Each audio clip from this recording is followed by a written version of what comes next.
તો ગીર સોમનાથમાં માનવ લોહી તરસ્યા દીપડાનો આતંક જોવા મળી રહ્યો છે। રસોડામાં બેઠેલી બાળકીને દીપડાએ ફાડી ખાધી।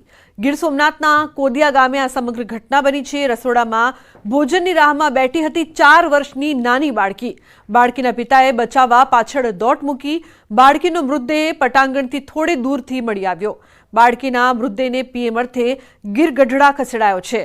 તો માનવભક્ષી દીપડો પાંજરે પુરાયો છે। વારંવાર દીપડાના હુમલાથી લોકો ઘરની બહાર જતા પણ ફફડી રહ્યા છે।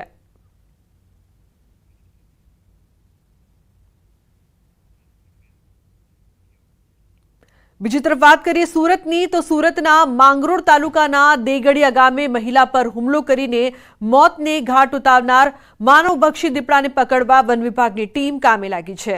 વન વિભાગે 8 પાંજરા મૂકી ડ્રોન કેમેરાની મદદ લીધી હતી। સરકાર દ્વારા મૃતક મહિલાના પરિવારને 5 લાખની સહાય પણ આપવામાં આવી।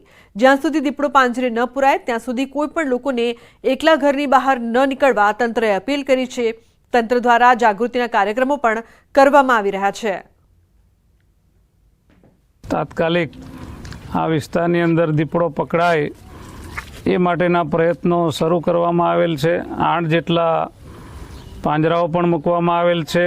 અલગ અલગ 8 ટીમ બનાવી અને દીપડાને શોધવાનું કામગીરી ચાલુ છે અને અલગ અલગ વિસ્તારોમાં દીપડાના ફૂટમાર ખગારની પણ શોધખોળ ચાલુ છે। તો જે પ્રકારથી ધારી, અમરેલી, ગીર સોમનાથ અને સુરતના ગામના દ્રશ્યો આપ જોઈ રહ્યા છો, આ ત્રણેય વિસ્તાર છે કે જ્યાં માનવભક્ષી દીપડાએ આતંક મચાવ્યો છે। વન વિભાગે 8 પાંજરા મૂકી ડ્રોનની મદદ પણ લીધી છે, પરંતુ અહીં રહેતા જે લોકો છે તેઓમાં ભયનો માહોલ છે, કારણ કે આ માનવભક્ષી દીપડો છે તે વારંવાર પોતાના શિકારની ખોજમાં અનેક લોકોને નિશાન બનાવી રહ્યો છે। ધારી, અમરેલીના દ્રશ્યો પણ જુઓ, ત્યાં પણ દીપડા દ્વારા હુમલો કરવામાં આવ્યો। તો બીજી તરફ એક બાળકીનું મોત થયું છે। ગીર સોમનાથમાં 4 વર્ષની માસૂમ બાળકીને દીપડાએ ફાડી ખાધી। તો સુરત પાસેના ગામમાં પણ દીપડાના આતંકથી લોકો હેરાન પરેશાન થયા છે। દીપડાના હુમલામાં મહિલાનું મોત પણ નીપજ્યું।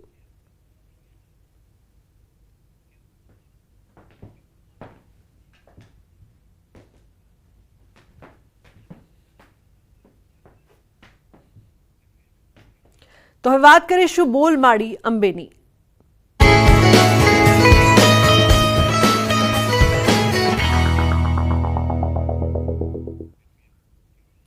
તો ભાદરવી પૂનમના મેળામાં ભક્તિ શક્તિનો સંગમ જોવા મળ્યો। માં અંબાના દર્શનાર્થે જતા પદયાત્રી સેવાની સરવાણી વહી રહી છે। ટ્રેક્ટરમાં અનોખો કુલ્ફી કેમ્પ જોવા મળ્યો। ગરમી વચ્ચે લોકોને કુલ્ફીનું વિતરણ કરી ઠંડક આપવાની સેવા કરી રહ્યા છે ડીસાના ઢુવા ગામના લોકો। વર્ષોથી કુલ્ફી કેમ્પનું આયોજન કરવામાં આવે છે। આ કુલ્ફી અને આઈસ્ક્રીમ કેમ્પનું આયોજન કરીએ છીએ છેલ્લા 5 વર્ષથી।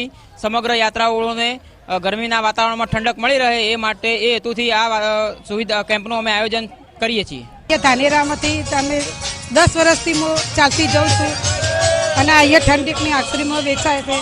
ઘણો પૂરી કરે ભગવાન તો મનોકામના પૂરી કરે। અંબાજી જતા પગપાળા યાત્રિકો માટે અનેક સેવાભાવી જે ભક્તો છે તે સેવાઓ આપતા હોય છે। અનેક અવનવા કેમ્પો પણ જોવા મળતા હોય છે। આજે અમે તમને બતાવવા જઈ રહ્યા છીએ ગુલ્ફીવાળો કેમ્પ। તમે દ્રશ્યમાં જોઈ શકો છો કે આ જે ડીસા તાલુકાના ઢુવા ગામના જે લોકો છે તે આ ટ્રેક્ટરની અંદર એક ફ્રીજ લઈને આવ્યા છે અને ફ્રીજમાં જે ગુલ્ફી લઈને આવ્યા છે। જે માઈ ભક્તો અહીંથી અંબાજી પગપાળા જઈ રહ્યા છે તમામ માઈ ભક્તોને જય અંબેના નાદ સાથે ગુલ્ફી પ્રસાદ રૂપે અત્યારે આપી રહ્યા છે। અને અત્યારે ગરમીનો માહોલ હોવાના લીધે ગરમી વધુ છે અને ગરમીમાં ભક્તો ઠંડા રહે તે માટે આ ગુલ્ફીનું જે વિતરણ છે તે અત્યારે કરવામાં આવી રહ્યું છે। અનેક ભક્તો માઈ ભક્તો જે અંબાજી તરફ પ્રયાણ કરી રહ્યા છે તે તમામ માઈ ભક્તોને ગુલ્ફીનું વિતરણ કરવામાં આવી રહ્યું છે અને ગુલ્ફીનું વિતરણ કરીને આ લોકો આ સેવા આપી રહ્યા છે। તો અંબાજીમાં ચાલતા ભાદરવી પૂનમના મેળાનો આજે 4થો દિવસ છે અને 3 દિવસમાં 9.88 લાખ શ્રદ્ધાળુઓએ મા અંબાના દર્શનનો લાભ લીધો છે। ગઈકાલે અંબાજીમાં ત્રીજા દિવસે 4.89 લાખ શ્રદ્ધાળુઓએ માતાજીના દર્શન કર્યા હતા અને ગઈકાલે મંદિર પર કુલ 699 ધ્વજાઓ ચડી હતી। જ્યારે ગઈકાલે અન્ન ક્ષેત્રમાં 85,000 લોકોએ નિઃશુલ્ક ભોજનનો લાભ લીધો હતો। જ્યારે મોહનથાળ પ્રસાદના 3.50 લાખ પેકેટનું વેચાણ થયું હતું। 18મી સુધી ચાલનારા આ મેળામાં હાલ પણ મોટી સંખ્યામાં પદયાત્રીઓ અંબાજી પહોંચી રહ્યા છે। તો યાત્રાધામ અંબાજીમાં ભાદરવી પૂનમનો મેળો ચાલી રહ્યો છે। લાખો શ્રદ્ધાળુઓ મા અંબેના દર્શન કરવા માટે આવી રહ્યા છે। ત્યારે શ્રદ્ધાળુઓ દર્શન કર્યા બાદ મોહનથાળનો પ્રસાદ લેવાનું ભૂલતા નથી। કોઈ મોહનથાળનો પ્રસાદ લીધા વગર જાય તો યાત્રા અધૂરી રહે તેવું લોકો માને છે, જેના કારણે પ્રસાદ કેન્દ્ર પર લાંબી લાઈનો લાગી છે। મંદિર દેવસ્થાન ટ્રસ્ટ દ્વારા 16 ઉપરાંત મોહનથાળના પ્રસાદ વિતરણ માટેના સેન્ટર ઊભા કરવામાં આવી રહ્યા છે। અંબાજી મંદિર દ્વારા ચીકીના પ્રસાદ વેચાણ માટે પણ વ્યવસ્થા કરવામાં આવી છે, પરંતુ ચીકીના પ્રસાદનું વેચાણ નહીવત હોવાથી ચીકીના વેચાણ માટે માત્ર 2 સ્ટોલ જ કરવામાં આવ્યા છે। મોહનથાળ પ્રસાદ કેન્દ્ર પર લાંબી લાઈનો જોવા મળી હતી, ત્યારે ચીકીના વેચાણ કેન્દ્ર પર ગણ્યા ગાંઠિયા યાત્રિકો ચીકીનો પ્રસાદ લેતા નજરે પડ્યા હતા। 80 થી 85% મોહનથાળના કેન્દ્ર ધમધમી રહ્યા છે। મેં 120 પેકેટ લીધેલા છે। અમે દરેક ગામની અંદર અમે બધાને આપીએ છીએ, બધા મંગાવે છે એટલે બધાને માટે લઈ જઈએ છીએ। ચીકીનો પ્રસાદ તો ઓછો મંગાવે છે, વધારે પડતો મોહનથાળનો પ્રસાદ મંગાવે છે। મેં 6 પેકેટ લીધા છે ચીકી પ્રસાદીના 6 પેકેટ લીધા છે, મોહનથાળના પણ 6 પેકેટ લીધા છે। તો કાઉન્ટર અલગ હતું ને એટલે લોકોનો અહીંયા ભીડ ઓછી। તો નર્મદા આદર્શ નિવાસી કુમાર શાળાનું છાત્રાલય ધરાશાયી થયું છે। ડેડિયાપાડા ખાતે આવેલું છે છાત્રાલય। બાળકો જમી રહ્યા હતા તે સમયે આ ઘટના બની, જો કે સદનસીબે મોટી જાનહાનિ ટળી છે। ડેડિયાપાડાના ધારાસભ્ય ઘટના સ્થળે પહોંચ્યા હતા। તો ફોનલાઈન પર સંવાદદાતા દીપક જોડાયા છે વધુ માહિતી આપવા માટે। દીપક, બાળકો જમી રહ્યા હતા તે સમયે આ જે ઘટના બની છે તે અંગે શું અપડેટ્સ? બિલકુલ, ખાસ વાત કરીએ લુબના તો જે ડેડિયાપાડા ખાતે આદિજાતિ વિકાસ વિભાગના ગુજરાત રાજ્ય સંચાલિત આદર્શ નિવાસી શાળા આવેલી છે। આ આદર્શ નિવાસી શાળામાં 300 થી 400 જેટલા વિદ્યાર્થીઓ રહે છે અને ત્યાં રહેતા આ જે બિલ્ડિંગમાં જ પહેલા રહેતા હતા, પરંતુ ત્યાંના છાત્રાલયના જે વૈકલ્પિક વ્યવસ્થા કરવામાં આવી હતી એમના દ્વારા સંચાલકો દ્વારા, એટલે બાજુના સંચાલકો દ્વારા તેમની વ્યવસ્થા બાજુના બાળકોના સ્પોટ હોલમાં રાખવામાં આવી હતી। પરંતુ જો આ બિલ્ડિંગમાં જો વિદ્યાર્થીઓ હોત તો મોટી ઘટના ઘટત એ વાત 100% છે, કારણ કે આ જે બિલ્ડિંગ છે એ જર્જરિત હતી ને કેટલા દિવસોથી આને ઉતારી લેવાનો પણ વાત કરી હતી, પરંતુ ના ઉતારતા આજે બાળકો જે છે તેમનો સદનસીબે બચાવ થયો છે। કારણ કે જે છાત્રાલયના સંચાલકોએ વૈકલ્પિક વ્યવસ્થા કરી હતી, જેને લઈ ધારાસભ્ય જે છે ડેડિયાપાડાના ચૈતર વસાવા તે પણ ત્યાં ઘટના સ્થળે દોડી ગયા હતા અને તેઓએ આ સંચાલકોને પણ આભાર માન્યો હતો। કારણ કે જે ધરાશાયી થતા જે વિડીયો જે લાઈવ દેખાઈ રહ્યો છે એ જ બિલ્ડિંગમાં પહેલા છાત્રાઓ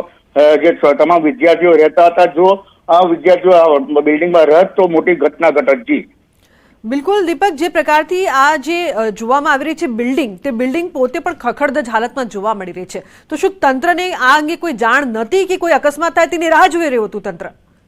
બિલકુલ કહી શકાય કે જે બિલ્ડિંગ જે છે બિલ્ડિંગ જર્જરિત હતી અને તંત્રને જાણ પણ હતી, પરંતુ આ બિલ્ડિંગને ઉતારવાની જગ્યાએ એ લોકોએ અન્ય જગ્યાએ બાળકોને રાખ્યા હતા, પરંતુ બિલ્ડિંગ ઉતારી ન હતી। જો પણ એક મોટી વાત એ છે કે જે સંચાલકોને વૈકલ્પિક વ્યવસ્થા ના કરી હોત તો આજે 200-300 જેટલા વિદ્યાર્થીઓ છે જેઓનો જીવ ગુમાવવાનો વારો આવત। ત્યારે કહી શકાય કે જે આ મોટી જે ઘટના છે, જે દુર્ઘટના છે એ ઘટતી રહી ગઈ છે અને બાળકો બચી ચૂક્યા છે। કારણ કે જે ડેડિયાપાડાના ધારાસભ્ય ચૈતર વસાવા પણ ત્યાં પહોંચી ચૂક્યા હતા અને સંચાલકો સાથે વાત કરતા તેઓને જાણ થઈ કે જે બિલ્ડિંગ છે તેને ઉતારી લેવાની તો વાત કરી હતી તંત્ર દ્વારા, પરંતુ આ અત્યાર સુધી બિલ્ડિંગ ના તોડી પાડતા આ જે ઘટના ઘટી છે અને બિલ્ડિંગના જે લાઈવ દ્રશ્યો આપણે જે બતાવી રહ્યા છીએ કે જે બિલ્ડિંગ કઈ રીતે પડે છે, જો પડત અને જો વિદ્યાર્થીઓ હોત તો મોટી ઘટના ઘટત। જી બિલકુલ દીપક, આ જે સમગ્ર ઘટના છે તેમાં કોનો વાંક કાઢવો? કારણ કે તંત્રની પણ ભૂલ છે, શાળાનું જે તંત્ર છે તેની પણ ભૂલ છે, કારણ કે આ પ્રકારની ઘટનામાં જ્યારે અકસ્માતમાં જાનહાનિ થાય પછી તંત્ર દોડે તેનો કોઈ મતલબ નથી રહેતો। દીપક, બિલકુલ કહી શકાય કે જે તંત્રની જ આજે વાંક કાઢાય, કેમ કે જે બિલ્ડિંગ જે છે જર્જરિત હતી, ત્યારે આ જર્જરિત બિલ્ડિંગ આટલા વર્ષો હોવા છતાં પણ જો ના હટાવી અને ના તોડી પાડવામાં આવી એટલે આજે આ બિલ્ડિંગ જે જાતે ધરાશાયી થઈ છે। પરંતુ સદનસીબે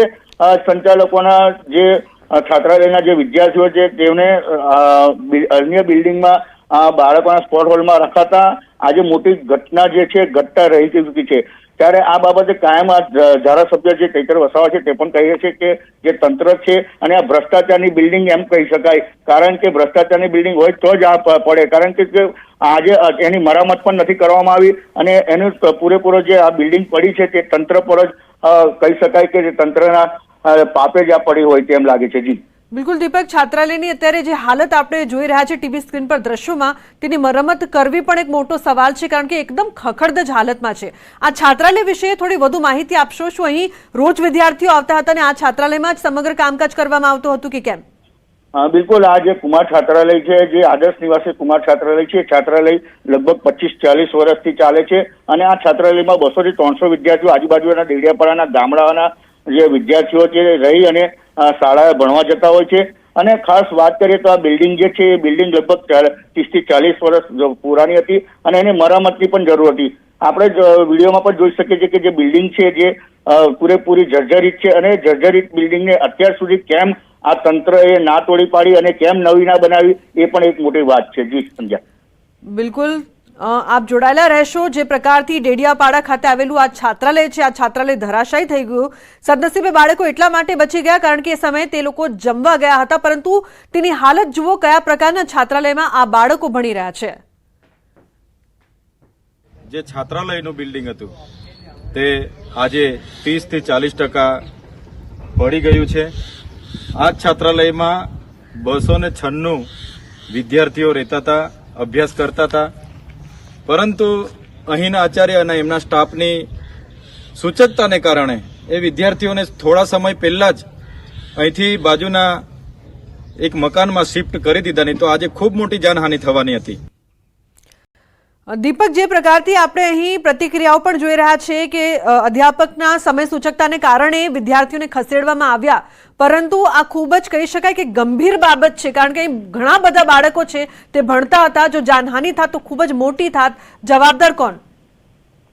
બિલકુલ સંજય, વાત કરીએ તો જે આ જાનહાનિ થાત તો બહુ મોટી થાત, કારણ કે 200 થી 300 જે વિદ્યાર્થીઓ છે આ છાત્રાલયમાં રહેતા હતા અને આ છાત્રાલયમાં રહીને અભ્યાસ કરતા હતા. ત્યારે કહી શકાય કે જે જવાબદાર છે એ તંત્ર જ જવાબદાર છે, કારણ કે જે બિલ્ડિંગ જે છે આપણે જોઈ શકીએ છીએ કે બિલ્ડિંગ ના જર્જરિત હાલતમાં છે. તે તેમ છતાં આટલા વર્ષોથી કેમ આ બિલ્ડિંગ નથી તોડી પાડવામાં આવી અને નવી બિલ્ડિંગ કેમ નથી બનાવવામાં આવી, એક મોટો પ્રશ્ન છે. ત્યારે આજે તમામે તમામ ઘટના છે એ ઘટનાને તાજ મેળવવા માટે જે ડેડિયાપાડાના ધારાસભ્ય છે એ ત્યાં પહોંચી ચૂક્યા છે ઘટના સ્થળે, અને ઘટના સ્થળે પહોંચી અને તમામ બાળકો જે સુરક્ષિત જોઈ અને મન સંતુષ્ટ કર્યું. પરંતુ વાત એ છે કે જે બિલ્ડિંગ જે છે એ જે છાત્રાલયની બિલ્ડિંગ છે, છાત્રાલયની બિલ્ડિંગ અચાનક ધરાશાયી થઈ છે. જો વિદ્યાર્થીઓ અંદર હોત તો આ મોટી દુર્ઘટના ઘટક, એ વાત પાકી છે, કારણ કે તંત્રના પાપે આ થઈ રહ્યું હોય તેમ લાગી રહ્યું છે. જી બિલકુલ દીપક, તંત્રના પાપે આપણે આવી ઘણી બધી ઘટનાઓ જોઈ છે કે જેમાં ઘણા બધા બાળકો ભોગ પણ બન્યા છે, અને આ બિલ્ડિંગ ધરાશાયીના જે દ્રશ્યો અહીંયા દીપક સામે આવી રહ્યા છે તેની હાલત ખૂબ જ ખરાબ છે. ખંડેર જેવી હાલતમાં આટલા બધા માસૂમ બાળકો ભણવા જાય છે. તંત્રને શરમ આવી જોઈએ. દીપક. બિલકુલ સંજય, કહી શકાય કે જે બિલ્ડિંગ છે એ બિલ્ડિંગ લગભગ 30 થી 40 વર્ષ પુરાણી છે અને આ બિલ્ડિંગમાં જે જર્જરિત હોવાના કારણે આ બિલ્ડિંગની હાલત પણ આપણે જોઈ શકીએ છીએ કે ક્યારે પડે એ કંઈ નક્કી ન હતું. પરંતુ હાલ તો જે સંચાલકો છે, સંચાલકોને સમય સૂચકતાને લઈને જે ભોજન આપવાનું હતું, 12 વાગે ભોજન આપ્યું, ત્યારબાદ એમને અન્ય બિલ્ડિંગમાં ખસેડવામાં આવ્યા હતા અને ત્યાર આ ઘટના ઘટી છે. એટલે બહુ મોટી ઘટના કહી શકાય, કારણ કે જે બિલ્ડિંગ ધરાશાયી થઈ છે જેના લાઈવ વિડીયો પણ આપણે બતાવી રહ્યા છીએ. જી બિલકુલ દીપક, આપ જોડાયેલા રહેશો. અને અહીં જે લાઈવ ઘટનાના વિડીયો સામે આવ્યા છે, છાત્રાલય ધરાશાયી થયું છે, પણ તેનાથી પણ મોટી વાત એ કે આ જ છાત્રાલયમાં માસૂમ બાળકો છે તે અભ્યાસ કરી રહ્યા હતા અને જે સમયે આ ઘટના બની તે સમયે આ બાળકો જમવા ગયા. જો બાળકો એ સમયે છાત્રાલયમાં ઉપસ્થિત હોત તો કેટલી મોટી જાનહાનિ થઈ શકતી હતી, તે મોટો સવાલ ન્યૂઝ 18 સતત ઉઠાવી રહ્યું છે. છાત્રાલય ધરાશાયી થવાના લાઈવ વિડીયો પણ આપ જુઓ. કેવી હાલત છે આ છાત્રાલયની. ખંડેર જેવી હાલતમાં આદર્શ નિવાસી કુમાર શાળાનું આ છાત્રાલય છે. અહીં બાળકો ભણી રહ્યા છે. નર્મદાના આ દ્રશ્યો છે અને આ દ્રશ્યો ખરેખર ખૂબ જ ચોંકાવનારા છે, કારણ કે બાળકોના જીવની સાથે શું અહીં રમત રમવામાં આવી રહી હતી. આવી બેદરકારી થઈ શકે. મોટી દુર્ઘટના ટળી હોત તો જવાબદાર કોણ, એ પણ એક મોટો સવાલ અમે સતત ઉઠાવી રહ્યા છીએ કે જર્જરિત બિલ્ડિંગ હતું તો ધ્યાન કેમ નથી આપવામાં આવ્યું. કોઈ અકસ્માતની રાહ શું તંત્ર જોઈને બેઠું હતું, તે પણ એક મોટો સવાલ છે. આખરે તંત્ર ક્યારે સુધરશે, આ સવાલ પૂછતા પૂછતા હવે લોકો પણ થાકી ગયા છે, અમે પણ થાકી ગયા છે, પરંતુ તંત્ર સુધરવાનું નામ નથી લઈ રહ્યું. મોટી દુર્ઘટના ટળી હોત તો જવાબદાર કોણ તેવા અનેક સવાલોની સાથે હવે તંત્રએ ખરેખર આ અંગે જાગૃત થવાની જરૂર છે, કારણ કે નાના માસૂમ બાળકોનો જે જીવ છે તેની પછી છેલ્લે કિંમત લગાવી દેવામાં આવે જ્યારે મોટી દુર્ઘટના બને તે બિલકુલ સાંખી ન લેવાય. તો નર્મદામાં આદર્શ નિવાસી કુમાર શાળાનું છાત્રાલય છે કે જે ધરાશાયી થયું છે. ડેડિયાપાડા ખાતે આવેલ આ છાત્રાલય છે જ્યાં બાળકો જમી રહ્યા હતા. સદનસીબે એ સમયે બાળકો જમી રહ્યા હતા, તેના કારણે જાનહાનિ ટળી તે સમયે આ ઘટના બની. ફોન લાઈન પર દીપક જોડાયા છે વધુ માહિતી આપવા માટે. દીપક, બાળકો જમી રહ્યા હતા એટલે જાનહાનિ ટળી એવું કહીને આપણે આ વાતની ગંભીરતાથી કહી શકાય કે ધ્યાન બીજે ના કરી શકીએ, કારણ કે આ મોટી દુર્ઘટના થઈ શકતી હતી.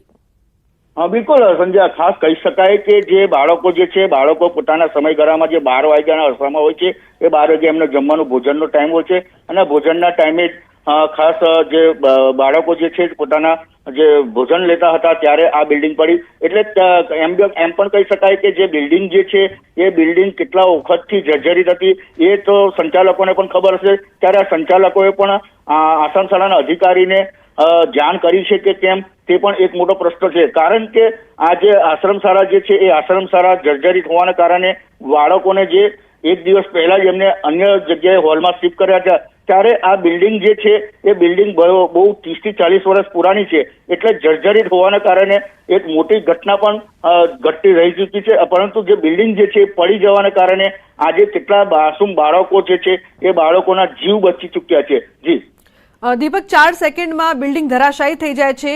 આ જે બિલ્ડિંગ શાળાના સંચાલકો છે તેમની સૌથી ગંભીર ભૂલ કહી શકાય. અત્યારે આપ એ જ ઘટના સ્થળે ઉપસ્થિત છો. બાળકો કે વાલીઓ સાથે આપની કોઈ વાતચીત થઈ છે ખરી કે આવી જોખમી બિલ્ડિંગમાં તેમના બાળકો અભ્યાસ કરતા હતા? બિલકુલ સંજય, વાત કરીએ તો જે આ વિડીયો છે, વિડીયો વાયરલ થયો છે. આજે 12 વાગ્યાની ઘટના છે અને આ વિડીયો વાયરલ થતા ન્યૂઝ 18 ગુજરાતી પર પ્રથમવાર આ બતાવવામાં આવી રહ્યો છે, કારણ કે જે વિડીયો જે છે એ ધારાસભ્ય જે ચૈતર વસાવા છે એના તરફથી મળ્યો છે. એટલે જે ચૈતર વસાવા. બિલકુલ દીપક, આભાર સમગ્ર માહિતી બદલ.